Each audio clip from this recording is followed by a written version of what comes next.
La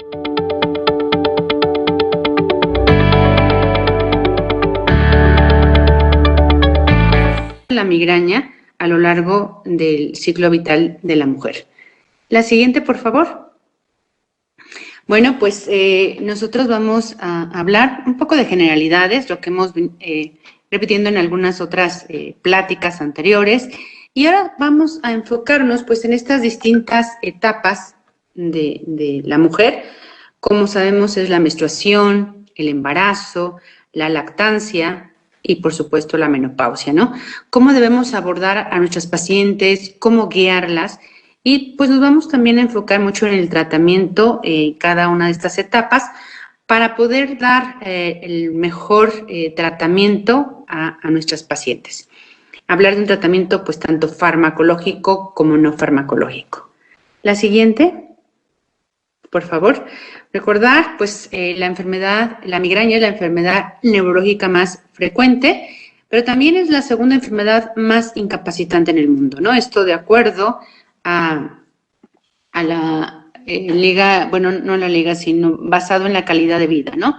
Y comparado, por supuesto, con otras enfermedades como es la diabetes, la esquizofrenia o la epilepsia. La siguiente. Sí, entonces decíamos que las cefaleas primarias pues son un problema muy común en la población general y pues guardan una estrecha relación con la edad y género, ¿no? Que vamos a ir viendo. Sabemos que esta se incrementa en la pubertad, en la edad reproductiva y hay una disminución en la mayoría de los casos, no ocurre en todo como lo vemos en la práctica diaria, durante el embarazo y la menopausia.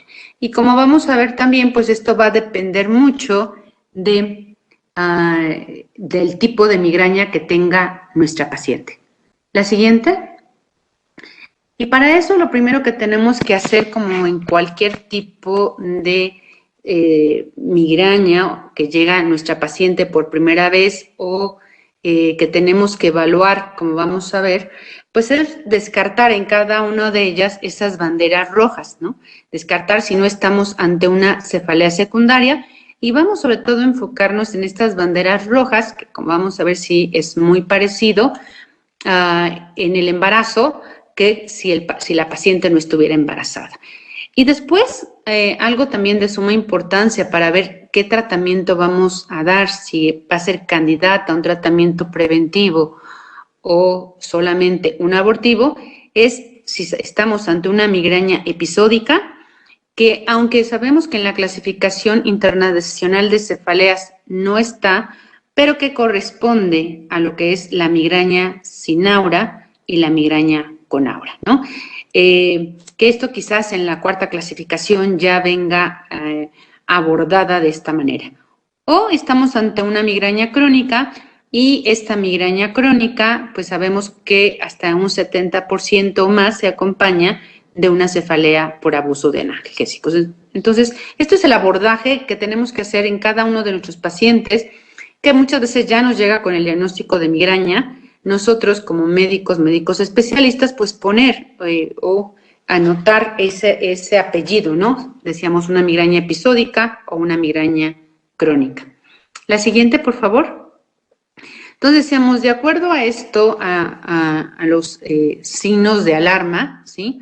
Podemos ver, por ejemplo, si el paciente la paciente embarazada inicia, ¿no? Durante el embarazo con una cefalea súbita, intensa, que dura menos de un minuto, pues nos debe de hacer sospechar una cefalea en trueno o thunderclap, como pueden ver ustedes. Y la sospecha diagnóstica en este tipo de cefaleas, pues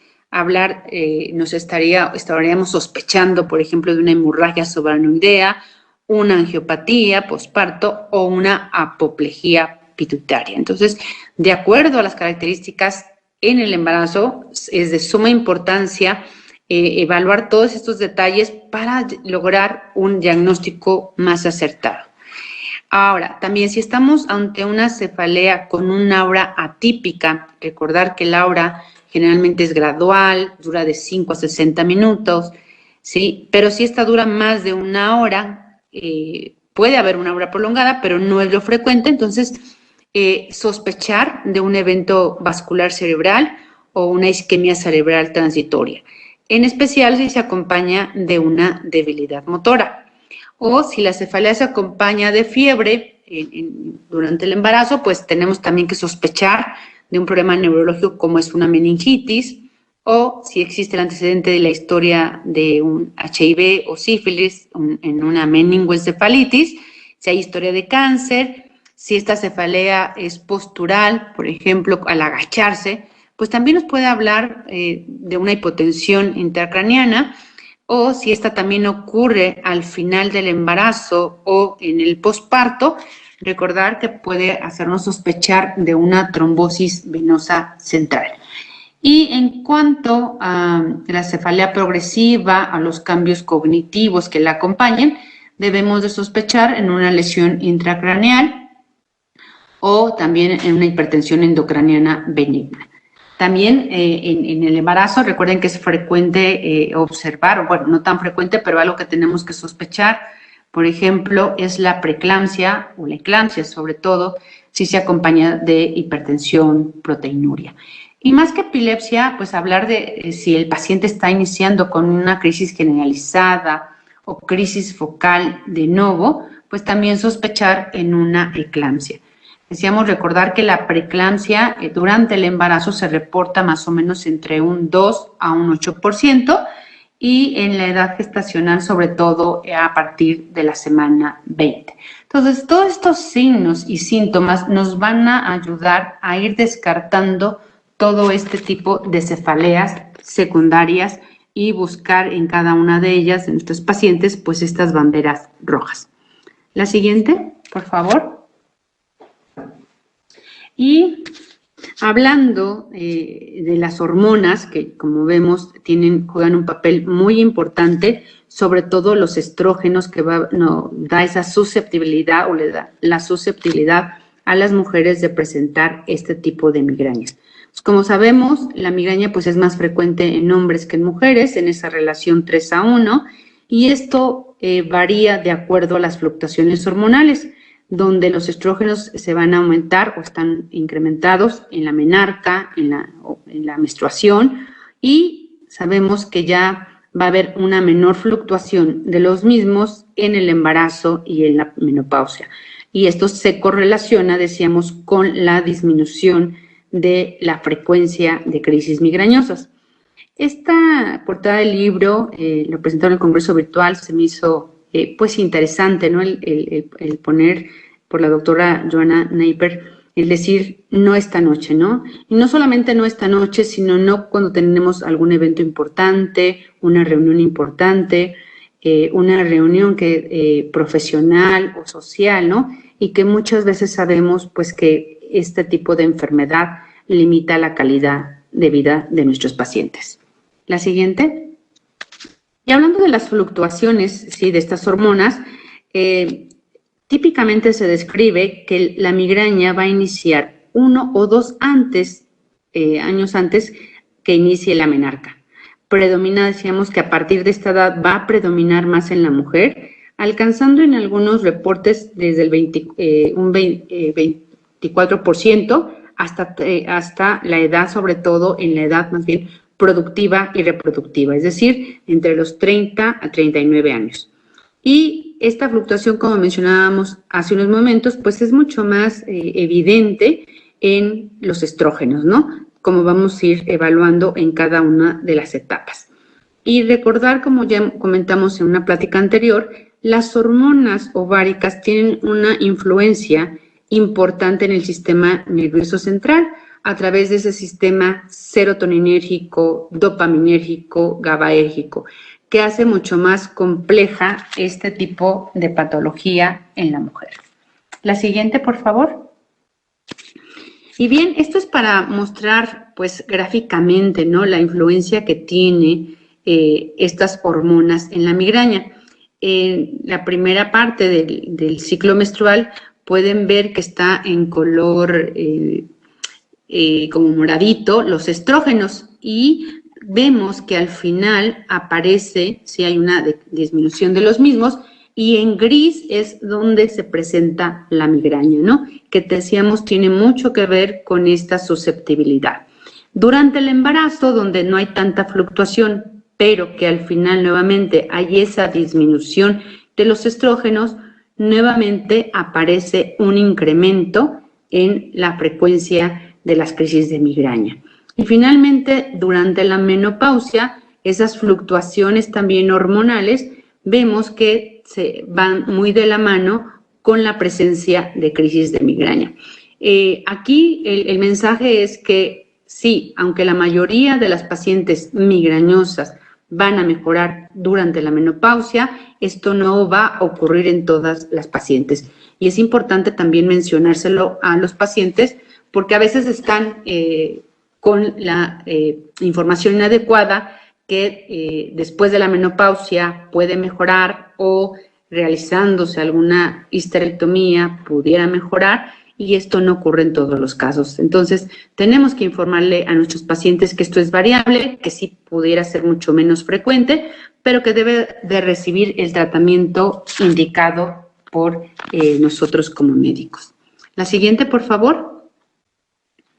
Y insistimos mucho que las manifestaciones clínicas, pues sobre todo el fenotipo de que refieren las pacientes migrañosas, pues son mucho más intensas las crisis de migraña y no solamente la crisis de dolor, sino también esos síntomas no dolorosos que hemos venido mencionando. Recordar nada más que, por ejemplo, la fotofobia va a ser mucho más importante, hasta en un 82% comparado con los hombres. La fonofobia, de igual manera, un 77% en mujeres, con un 70% en hombres, así como también la náusea es mucho más incapacitante y mucho más frecuente en las pacientes migrañosas. La siguiente, y también se refiere, y como vamos a ver en el tratamiento, que las crisis migrañosas van a ser mucho más intensas, sobre todo cuando se relacionan con la menstruación, donde va a haber esa alodinia cutánea que la hace que sea mucho más incapacitante o tenga un mayor impacto en su calidad de vida y por lo tanto sea más resistente al tratamiento farmacológico. La siguiente. ¿Y cómo clasificamos en la menstruación la migraña? No está dentro de la primera parte, sino está en el apéndice porque todavía no están los criterios definidos, pero se va a subdividir en una migraña aquí sin aura y en este apéndice podemos ver en el 1.1 que se puede, que mencionan los criterios. Los criterios serían una migraña menstrual pura sin aura, ¿sí? Y son pacientes que presentan crisis en la menstruación y que cumplen los criterios de migraña sin aura. Recordar los criterios de migraña que todos conocen, pues que sean unilateral, pulsátil, de moderada a severa intensidad, etcétera.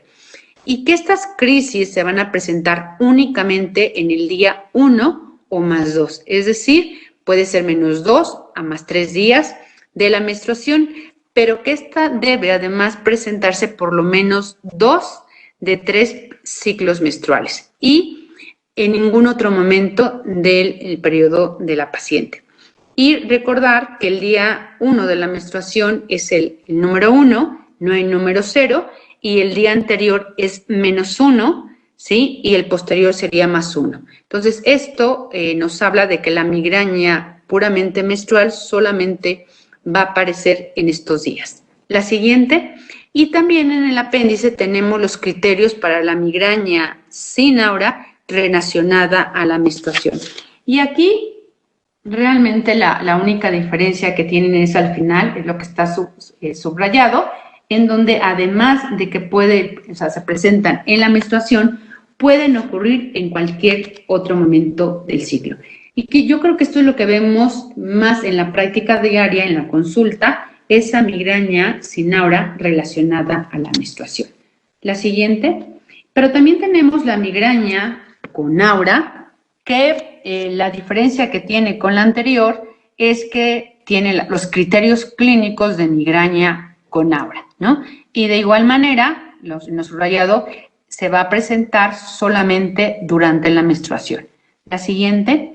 En cambio, la migraña con aura, relacionada a la menstruación, es aquella que cumple los criterios de migraña con aura y que se puede presentar en cualquier otro momento del ciclo de la mujer. Entonces, esto ya nos da un panorama de cómo pudiéramos tratar o abordar a nuestros pacientes.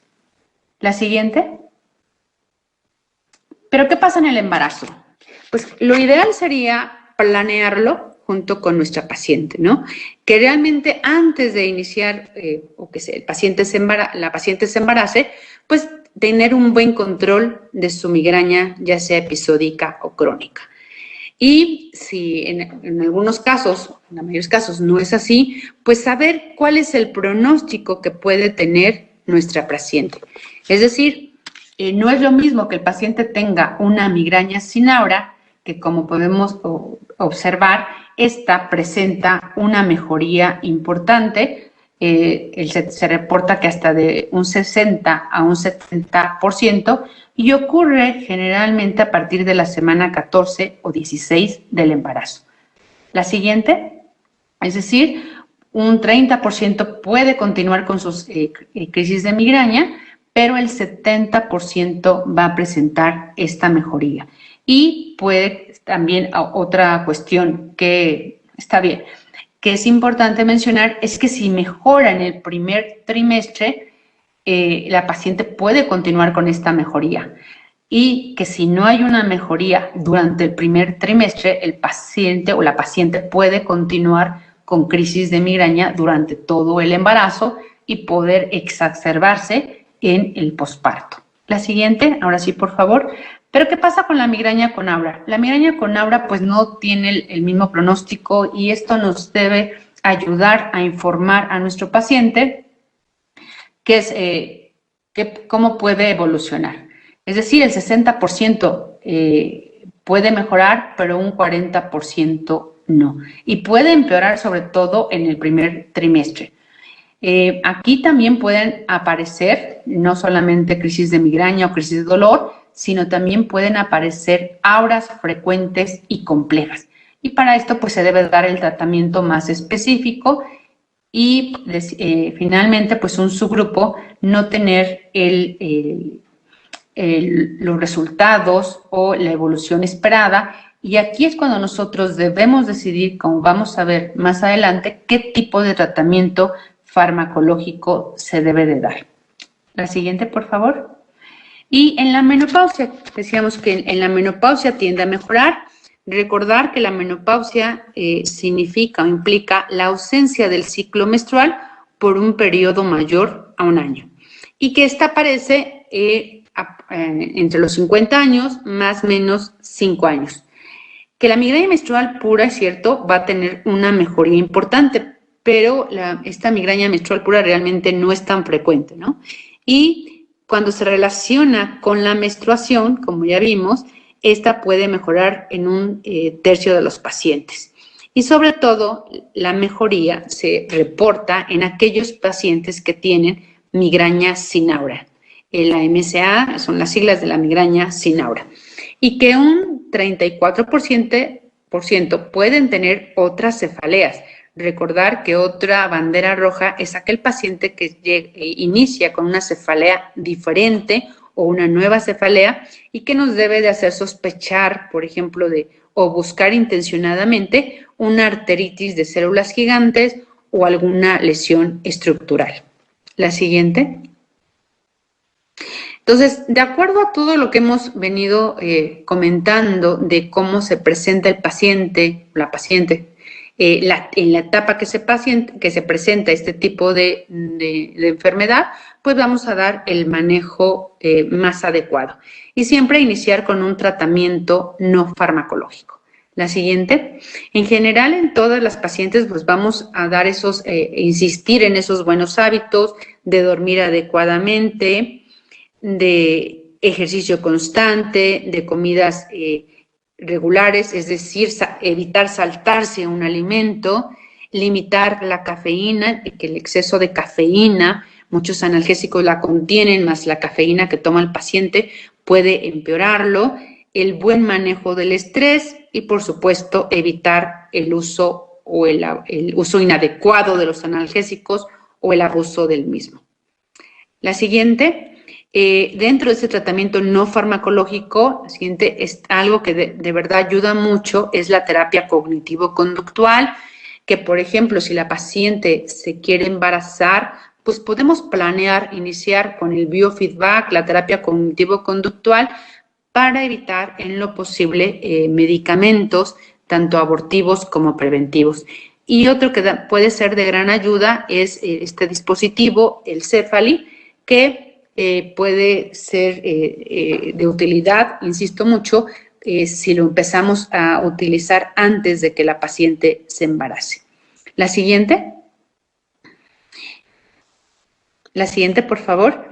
Y ya hablando del tratamiento farmacológico, pues vamos a hablar del tratamiento agudo en estas distintas etapas y del tratamiento preventivo. La siguiente. Entonces, decíamos que la migraña menstrual, pues a veces cuando aparece solamente durante la menstruación, no es tan frecuente, sin embargo, sí es muy incapacitante. Entonces, aquí se sugiere utilizar analgésicos específicos como son los triptanos. Y uno de los que se ha reportado de mayor utilidad es el somiltriptano. Sí, hay estudios multicéntricos prospectivos en donde realmente es eficaz. Y otros analgésicos que son de utilidad en esta migraña menstrual, pues son los antiinflamatorios no esteroideos, y de los que más se mencionan por la vida media y el efecto que tienen, pues es el naproxeno o el ácido mefenámico. La siguiente, por favor. En el embarazo, yo creo que siempre es un tema de interés, siempre es un reto manejar a las pacientes embarazadas, darles esa tranquilidad y pues respaldarnos con toda la información que tenemos a la mano. Y vamos a ver distintos estudios. En este estudio del artículo de obstetricia del 2018, como pueden observar, por ejemplo, el paracetamol se puede dar en cualquier periodo del embarazo y también durante la lactación. Pero también vamos a ver más adelante que no es tan benigno como se piensa, sino que el tomarlo igual en forma inadecuada puede tener efectos colaterales. No es lo mismo que el paciente tome el paracetamol una vez por semana, máximo 2, a que lo tome en forma casi diaria y que esto pueda crearnos algún problema, no solamente a la paciente embarazada, sino también al producto. Entonces, tenemos que tener mucho cuidado cuando prescribimos un analgésico, especificar la cantidad que puede tomar y cómo debe tomarlos. Otros analgésicos que se pueden dar, pues vean, son el ibuprofeno, el naproxeno. Nada más recordar, y vamos a ser más específicos, evitarlos en el tercer trimestre porque puede haber alguna complicación. El sumatriptán, que es de los triptanos que más he estudiado, también es uno que se puede utilizar durante toda la gestación y en la lactancia. Y otro que se puede utilizar es la metoclopramida. Y algo que nosotros hacemos mucho en la consulta diaria, pues es precisamente el bloqueo o la infiltración del nervio occipital, ya sea con gilocaína sobre todo o la bupivacaína. Entonces, aquí en este metaanálisis que queríamos mostrarle, vean el uso de triptanos con la mayoría de las mujeres que se expusieron, realmente no se vio ninguna malformación, no tuvieron ningún aborto o prematuro, o se relacionó con parto prematuro. Entonces, sí lo podemos utilizar, sí, pero en forma cautelosa, en forma racional, no en forma inadecuada. La siguiente, por favor. ¿Sí? Y en esta gráfica también, que insistiendo ya en los medicamentos de tratamiento agudo, vean, se reporta el paracetamol, no es evidencia B, no es evidencia A, sino es B, porque puede, el uso constante, el uso inadecuado puede favorecer un déficit de atención. Eso es de acuerdo a los reportes que hay. La lidocaína, realmente no se sabe si hay algún riesgo, ¿sí? pero lo que sí se recomienda no es usar o debe evitarse intravenosamente. La metoclopramida también tiene un nivel de evidencia B por la FDA porque se ha asociado con una prolongación del QT o síntomas extrapiramidales. Dentro de los antiinflamatorios no esteroideos, nuevamente el ibuprofeno, el diclofenaco y naproxeno, evitarlos en el tercer trimestre, ¿sí? Porque ahí son, de acuerdo a la FDA, nivel de evidencia D, y son C en el primer y segundo trimestre, ya que se puede, en el primer trimestre se ha asociado, o el riesgo potencial es la inhibición de la implantación o anormalidades cardíacas. Y como decíamos, en el tercer trimestre se relaciona con el cierre prematuro del conducto arterial o la hemorragia periventricular. Triptanos también lo ponen como nivel de evidencia C por la atonía uterina o la hemorragia posparto. Otro fármaco que se utiliza mucho es el sulfato de magnesio. El sulfato de magnesio también la recomendación es evitarlo más de 7 días, ¿sí? Y esto es a partir del 2013 por la FDA, ya que se ha relacionado, además de la pérdida ósea, con un parto prematuro y disminuciones de calcio. Los esteroides también tienen nivel C o nivel D, de acuerdo, sobre todo la metilprednisolona es nivel D, porque se asocia o el riesgo potencial es el labio leporino o restricción del desarrollo. Entonces, todos este tipo de analgésicos debemos de manejarlo con cautela y sobre todo saber dosificar este tipo de fármacos. La siguiente, por favor. Y en las guías europeas que aparecen en el 2019, por ejemplo, también mencionan, y es algo muy importante, que dependiendo de la crisis o la intensidad de la crisis, vamos a manejar el analgésico más adecuado. Es decir, si es una crisis leve o moderada, pues podemos iniciar con un paracetamol o un antiinflamatorio no esteroideo.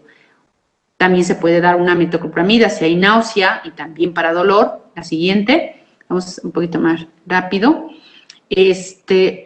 Si el tratamiento, si la crisis es de moderada a severa, en el embarazo podemos decir manejar los triptanos, la metoclopramida o el ondansetron, esa sería segunda opción. Estas son de acuerdo a las guías europeas. La siguiente, por favor.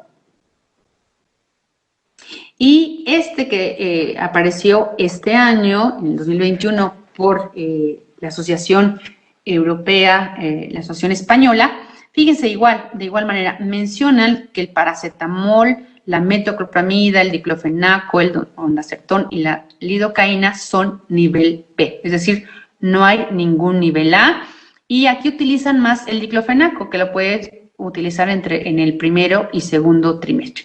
Y en categoría C están otros antiinflamatorios no esteroideos como ibuprofeno, naproxeno, el ácido acetilsalicílico, la indometacina.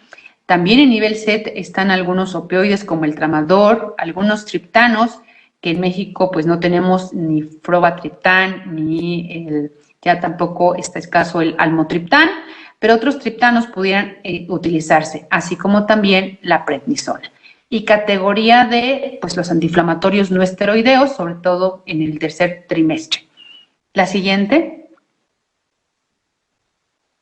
Y entonces, ¿cuál sería la indicación de utilizar un tratamiento preventivo en las pacientes, sobre todo vamos a ver, embarazadas? Pues aquí, sobre todo en el embarazo, es de igual manera cuando estas crisis limitan sus actividades o estas son frecuentes, es decir, cuando presenta de 6 a 8 días de cefaleas o crisis migrañosas al mes. La siguiente, por favor. Y para simplificarlo, la siguiente, donde mayor va a estar indicado, decíamos cuando son frecuentes, aunque no nos produzca una incapacidad, es decir, 6 o más, o cuando estas sean 3 o más, pero produzcan una o limiten en forma impactante su calidad de vida. La siguiente. Por lo que es de suma importancia el poder decidir un tratamiento preventivo en cualquier etapa, sobre todo llevando un calendario. Un calendario que nos permita ser objetivos, evaluar la frecuencia, la intensidad, la siguiente, los síntomas acompañantes, que a veces eso nos permite dar ese tratamiento no farmacológico mucho más específico. La siguiente, es decir, ese calendario es la única herramienta que tenemos para evaluar realmente a la paciente migrañosa y la evolución del misma y por lo tanto saber la respuesta que va teniendo a nuestro tratamiento tanto no farmacológico como farmacológico. La siguiente. Entonces, de acuerdo a los tratamientos preventivos de primera elección que mencionan, por ejemplo, vamos a ver las guías europeas, como hemos venido diciendo, siempre o lo ideal es iniciar con un tratamiento no farmacológico, como ya enumeramos, y también utilizar, si vamos a usar algún tratamiento preventivo, pues tenemos a los beta bloqueadores como es el propranolol o metoprolol de primera elección, también los bloqueos anestésicos que pueden realizarse cada 2 a 3 semanas y decíamos en aquellos pacientes que tienen migraña con aura o que tienen auras muy frecuentes, un medicamento que ha demostrado ser útil es la lamotrigina y de segunda elección en general podemos utilizar la amitriptilina. La siguiente, por favor. Y en el estado migrañoso, que también puede ocurrir durante el embarazo, de primera elección están los bloqueos de nervios periféricos, como es la lidocaína, ya se ha ido mencionando, dentro de los antiinflamatorios no esteroideos, que ayuda mucho también, es el diclofenaco, de preferencia intravenosa, triptanos, como el sumatriptán, la metoclopramida, también intravenosa, o aquí sí podemos utilizar los esteroides intravenosos. Esto si nos encontramos ante un estatus o estado migrañoso. La siguiente, por favor. Y en cuanto al tratamiento preventivo, decíamos que aquí nos reportan estas guías, vean, aparece un medicamento nuevo, empieza a haber literatura del mismo, pero no la suficiente para poder recomendarlo en forma rutinaria, como es la memantina. Como pueden ver, por la FDA, durante el embarazo tiene un nivel de evidencia B. Ahora los posibles riesgos se desconocen, ¿sí? Porque falta aún mayor estudios para poder saber si tiene algún riesgo potencial. El propranolol, que puede ser de primera línea, por la FDA tiene un nivel C, porque se ha correlacionado o el posible riesgo sería la disminución del crecimiento intrauterino. La amitriptilina se relaciona también, o el potencial riesgo, es la reducción de extremidades, de efectos cardíacos. El verapamilo, que generalmente no se utiliza tanto en el embarazo, pero el potencial riesgo, hay restricción en el desarrollo fetal, bradicardia, también suprime trabajo de parto. La gabapentina está en nivel C, no es un medicamento que utilicemos de forma frecuente en los pacientes migrañosos y en los pacientes embarazadas, pero no se han reportado ningún posible riesgo hasta el momento. La onabotulina A, sí, tiene un nivel de evidencia C, pero aún tampoco se han reportado algún riesgo potencial cuando se utiliza esta toxina. El candesartán tiene un nivel de evidencia D, porque el riesgo potencial es la agenesia renal, agenesia renal o deformidades faciales. Y la aspirina puede ser seguro si se utilizan dosis bajas de 150 miligramos, pero tiene un nivel de evidencia C o D, ¿no? Entonces, eso nos habla de la seguridad que podemos evaluar cuando estamos iniciando un tratamiento preventivo y vamos a tratar de utilizar aquellos que tienen mayor o menor riesgo potencial. La siguiente. Y de acuerdo a las guías, decíamos, europeas, la siguiente, vean, aquí también nos los dividen durante el embarazo, estas guías que salieron, decíamos, españolas, Vean, la ciproheptadina, el magnesio y la lidocaína pueden utilizarse en forma preventiva. Y categoría C, pues están, decíamos, todos los beta bloqueadores, los antidepresivos tricíclicos, los inhibidores de recaptura de serotonina, como el escitalopram, la fluoxetina, la ona-botulintoxina A, la vitamina B2, la coenzima Q10. Todos son categorías C porque realmente no han demostrado un beneficio mayor y también tienen el riesgo o potenciales efectos colaterales. Y en D, la categoría D, pues está el candesartán, el sulfato de magnesio también y el nivolol. Entonces, estos medicamentos tenemos que tener la cautela, sobre todo si la paciente es hipertensa y se quiere embarazar. La siguiente.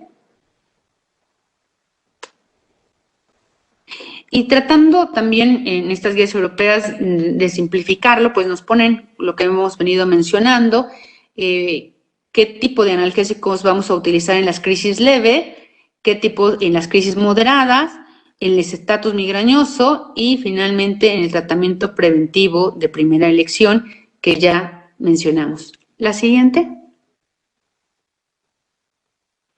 Y de acuerdo a las guías americanas en menopausia, pues en menopausia vamos a utilizar los medicamentos que utilizamos en la paciente no embarazada y que pudieran ayudarnos, como vamos a ver más adelante, algunos otros fármacos en esta edad. Pero podemos utilizar sin ningún problema los beta bloqueadores, los neuromoduladores como el topiramato, el ácido valproico, o en caso de que esté ante una migraña crónica, una botulintoxina A o los anticuerpos monoclonales. La siguiente. Entonces, ¿y qué pasa en la lactancia? En la lactancia también vamos a ver que podemos utilizar medicamentos como es el ácido valproico siempre y cuando la paciente no se quiera embarazar, ¿no? También se puede utilizar. Recordar que todos estos medicamentos vía oral los vamos a utilizar o los vamos a elegir de acuerdo a la comorbilidad de nuestros pacientes, ya sean los antiepilépticos o neuromoduladores, así como los beta bloqueadores, los antidepresivos.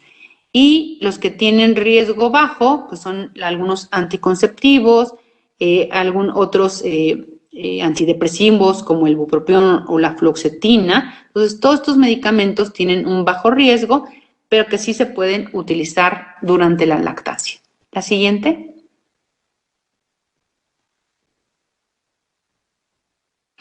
Y el tratamiento quirúrgico, como mencionábamos brevemente al principio, porque nos ha tocado ver pacientes en donde se les ha hecho la histerectomía, el tratamiento quirúrgico, y realmente no han presentado la mejoría esperada. Esta solamente se reporta en 2/3 partes de las pacientes, ¿no? Y puede ser que muchas pacientes en la perimenopausia puedan empeorar precisamente por estas fluctuaciones.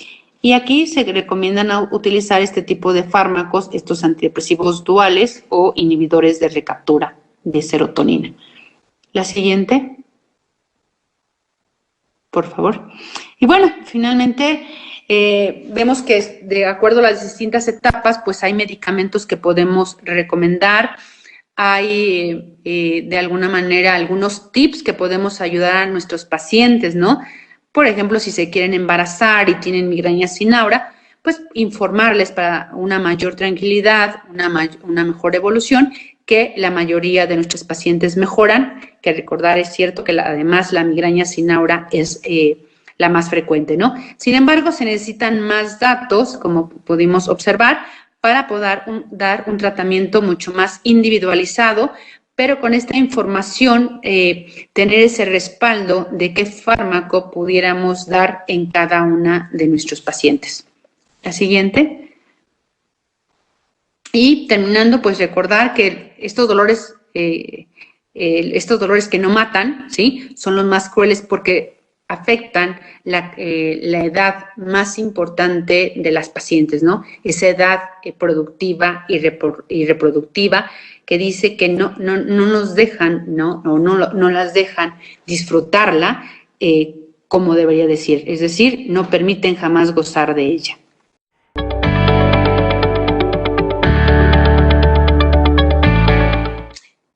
definitivamente no hay estudios que en donde se valora, por ejemplo, o se valore que en la migraña crónica, por ejemplo, esto se correlacione con un deterioro cognitivo. No, y tampoco con la migraña con aura, que de alguna manera pudiera ser un antecedente importante, sobre todo cuando la paciente joven presenta un evento vascular cerebral. Una correlación con deterioro cognitivo como tal, no hay reportes. Sin embargo, es una pregunta muy interesante porque, como pudieron observar al final de la charla, la memantina, ¿sí? Que utilizamos también en deterioro cognitivo, pudiera ser de utilidad, se reporta de utilidad durante el embarazo. Entonces, quizás tratando de abordar todo este tipo de pacientes, sería un buen inicio de manejo con este tipo de fármaco.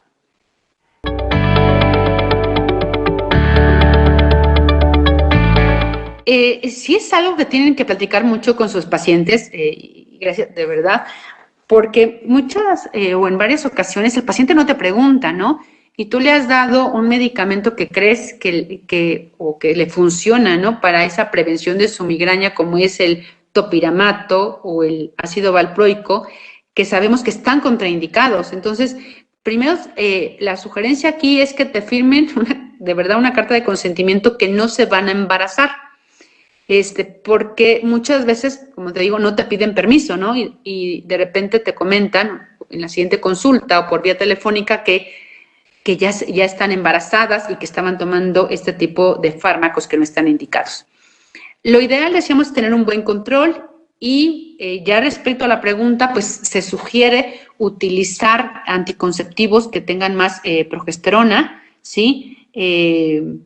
Para ayudar sobre todo, aquí enfocándome a otra cosa, a migraña con aura, ¿no? Que no haya ningún incremento de la misma. Como tal, así en una migraña sin aura, pues sí se pueden utilizar anticonceptivos.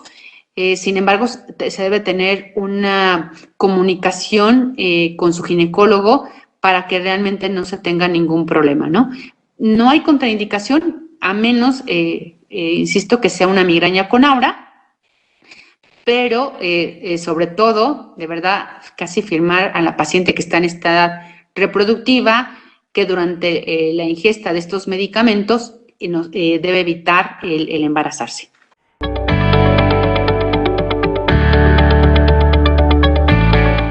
Durante todo el embarazo decíamos que puede ser variable, que mejora la migraña sin aura y la migraña con aura tiende a mejorar menos. Y algo que leí y que vemos es que si la paciente empieza a mejorar en el primer trimestre con tratamiento no farmacológico, va a tener un buen pronóstico. Pero si no mejora durante el primer trimestre, probablemente va a continuar con el embarazo y es ahí donde tenemos que llevar un calendario específico para dar ese tratamiento preventivo que ya hablamos de primera línea, ¿no? Y va a depender, pues a veces también de la comorbilidad. Algo de veras que utilizamos y que no vemos ningún riesgo es, decíamos, utilizar bloqueos o infiltraciones de nervios periféricos, sobre todo con gilocaína y en algunas ocasiones con la bupivacaína sin esteroide, y eso va a permitir a la paciente tener un embarazo pues que pueda disfrutar y exitoso, ¿no? Pero aquí va a depender pues de la frecuencia de las crisis de migraña y también de los síntomas acompañantes.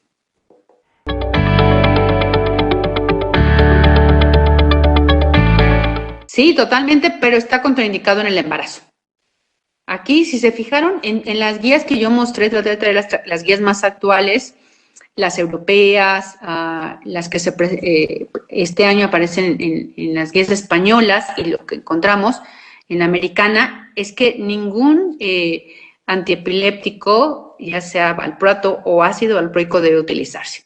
Hay otras opciones terapéuticas que pueden ayudar, ¿no? Hasta aquí no debería, ya sé que es, pero nos han permitido la libertad. Por ejemplo, la aplicación de la toxina betulínica antes de embarazarse también pudiera ayudar. pero sugerencia, evitar los medicamentos antiepilépticos en la mujer que se quiere embarazar, porque sí tienen un mayor riesgo de problema tanto para la paciente como para el producto.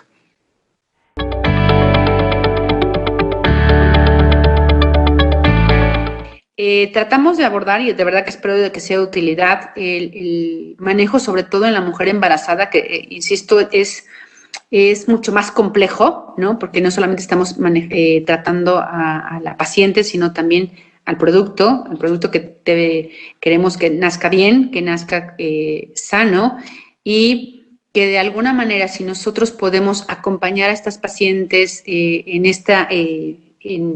durante su embarazo, pues la paciente se va a sentir tranquila, asistida, y eso les va a dar la oportunidad de tener, decíamos, ese embarazo exitoso.